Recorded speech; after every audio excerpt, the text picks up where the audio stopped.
एक समय की बात है। एक छोटे से गांव में एक बूढ़े आदमी रहते थे। उनका नाम रामचंद्र था।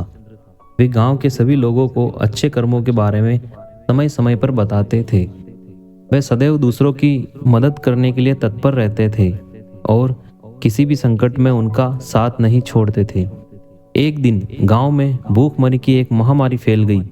लोग बीमार पड़ गए और व्यापार रुक गया। गांव के लोग बहुत परेशान हुए और रामचंद्र ने तुरंत गांव के डॉक्टर के पास जाकर उन्हें इस आपदा के बारे में बताया। रामचंद्र ने सभी ग्रामीणों को समय रहते इलाज दिलवाने के लिए समझाया और कई दवाइयाँ खरीद कर दी। उन्होंने अपने घर को एक चिकित्सालय में बदल दिया और लोगों को मुफ्त मेडिकल सेवाएं प्रदान की। कुछ ही दिनों में लोग स्वस्थ हो गए और गांव की रोजगार की गतिविधियां फिर से शुरू हो गई। लोग रामचंद्र की मदद के लिए आभारी थे और उन्हें उनकी नेकी की प्रशंसा मिली। एक दिन गांव के युवक रामचंद्र के पास आए और पूछा, आप इतने अच्छे कर्म क्यों करते हैं? क्या उनका कोई फल मिलता है?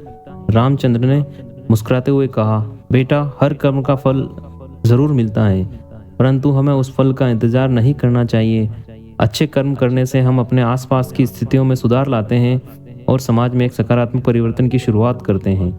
रामचंद्र ने आगे कहा, यह उस समय की कहानी है जब मैं गरीबी और बीमारी से ग्रसित था, लेकिन मैंने इन संकटों के बीच अपने सामर्थ्य और सामरिक ज्ञान को बढ़ाया।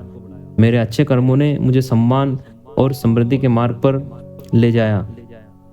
गांव के युवक ने रामचंद्र का आभार व्यक्त किया और उनसे कहा, आपकी कहानी ने मुझे समझाया कि अच्छे कर्म हमेशा करने चाहिए और उसका फल आने वाले समय में आपके लिए आवश्यक रूप से होता है।